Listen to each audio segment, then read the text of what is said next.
gracias al comité organizador por invitarme a presentar esta charla. Yo les voy a hablar de las secuelas del COVID-19 y su relación con enfermedades autoinmunes.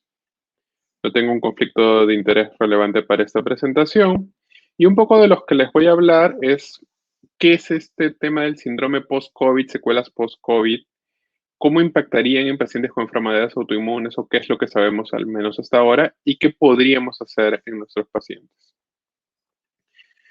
Primero que nada, la secuela de COVID o síndrome post-COVID se refiere a molestias que persisten más allá de las 4 semanas de la infección inicial.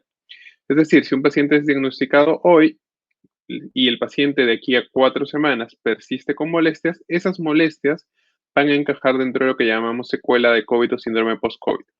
Como ven, la definición es bastante amplia, entonces vamos a tratar de hablar de algunas de las molestias más frecuentes y es posible que no todas ellas sean directamente relacionadas a COVID. Como esta enfermedad es relativamente nueva, hay cosas que aún no tenemos del todo claras. Entonces, primero que nada, esto probablemente ustedes ya conocen, tenemos diversos factores de riesgo que se asocian a mayor severidad de enfermedad, como obesidad, diabetes, hipertensión, enfermedades pulmonares previas, enfermedad renal previa. Y el tener estos factores de riesgo hacen que tengamos una enfermedad más severa. En vez de ser asintomáticos o enfermedad leve, es más probable que tengamos moderado, severo o crítico. Mientras más leve es la enfermedad, probablemente controlemos la infección y no haya respuesta inflamatoria. Mientras más severa es la enfermedad, probablemente parte del problema empiece por la tormenta de citoquinas o la respuesta inflamatoria. Pero la mayoría de pacientes se recuperarán. Tanto aquellos que hicieron compromisos leves como aquellos que hicieron compromisos severos, la mayoría se recuperarán. Y queda un porcentaje de pacientes que tienen una enfermedad que persiste más allá de las 4 semanas. Esto puede deberse a diversos factores y en verdad varias de estas definiciones todavía son en base a modelos teóricos, no es que se hayan demostrado en modelos animales o en seres humanos. Un tema es la infección viral, es decir, el virus afecta a algunas células y altera su metabolismo y esto me genera una secuela. Otro es la respuesta inflamatoria. El virus genera una respuesta inflamatoria y esto genera un daño en distintos tejidos. Y finalmente, los virus causan una alteración en el microbioma. Algo parecido a lo que pasa también en algunas enfermedades autoinmunes. Por ejemplo, cuando nosotros tenemos personas con gingivitis que me cambian los gérmenes que tenemos en cavidad oral y aparecen gérmenes que estimulan la aparición de artritis reumatoide.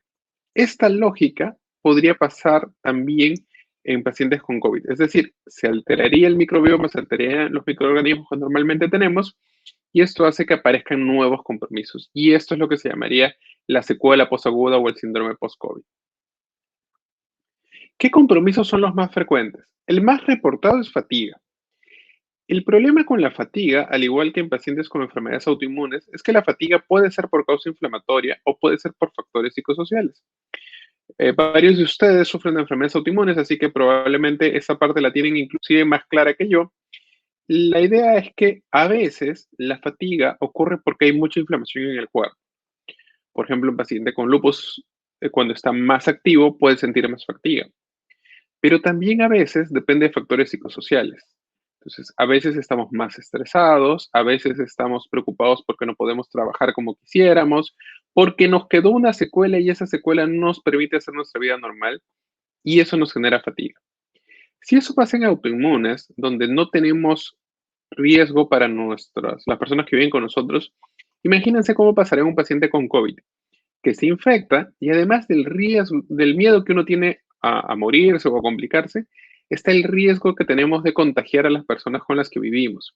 Entonces, esto es un evento estresor y probablemente cuando salimos de la infección tenemos algún familiar que ha quedado complicado o quizá alguno que lamentablemente haya fallecido y entonces eso va a asociarse a una mayor fatiga. Entonces vamos a tener una mezcla de inflamación y de factor psicosocial. En cuanto a la disnea, nos está reflejando probablemente una secuela pulmonar. En la parte cardiovascular puede haber compromiso cardíaco por la infección, pero también una disfunción autonómica. Es decir, el sistema nervioso no manda la señal adecuadamente y eso no permite que el corazón funcione bien. En la parte de salud mental, además de los eventos psicosociales que conversamos en fatiga, hay un tema que se llama neblina cerebral, que es parecido a lo que les pasa a ustedes con los autoinmunes. Sienten que el cerebro no funciona tan bien como normalmente lo hacía, que el cerebro está un poco más lento. Esta neblina cerebral está reflejando teóricamente inflamación a este nivel y podría ser una secuela también del COVID. Y la otra, que es más o menos frecuente, es la anosmia y la geusia, es decir, el problema para reconocer olores y sabores. ¿Qué tan frecuentes son estos síntomas en población general? Este reporte es de población general.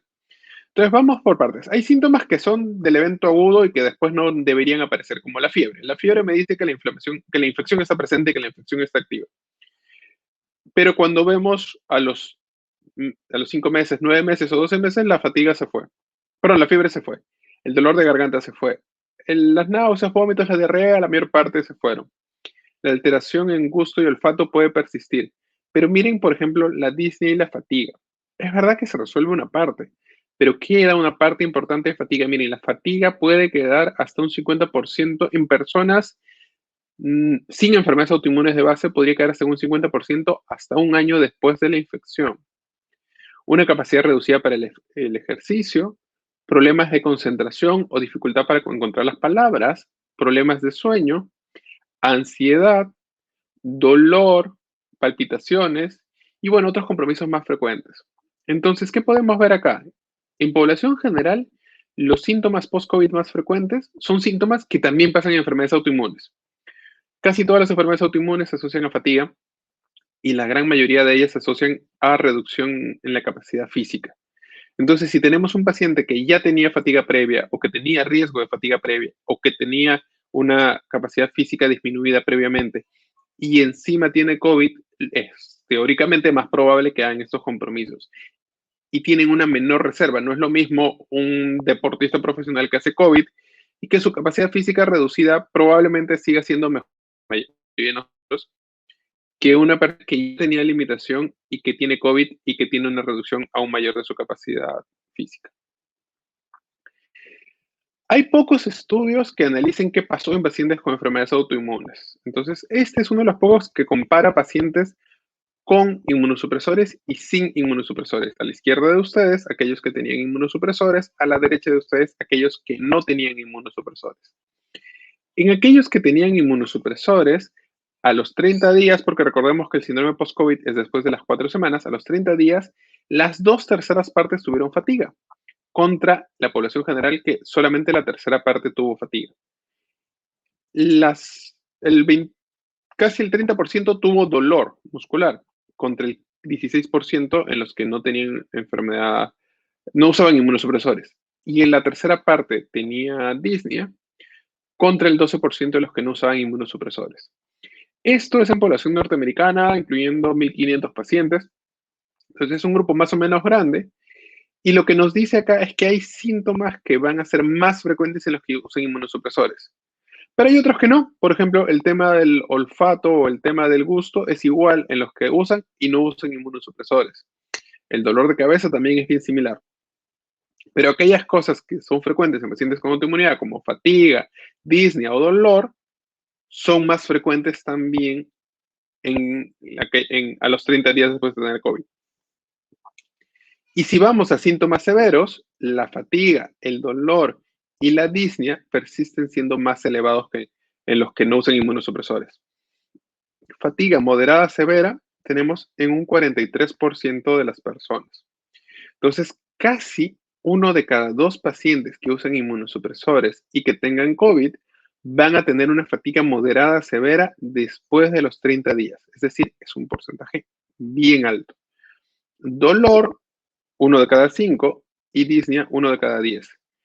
En cambio, en personas que no usan inmunosupresores, fatiga solamente 1 de cada 6, dolor 1 de cada 10 y disnea 1 de cada 33. Entonces, no puedo decir que esto sea necesariamente solo por el COVID, puede ser una mezcla entre la enfermedad autoinmune de base y el haber tenido COVID, pero por lo menos esto nos muestra que a nuestros pacientes les va un poco peor que la población general.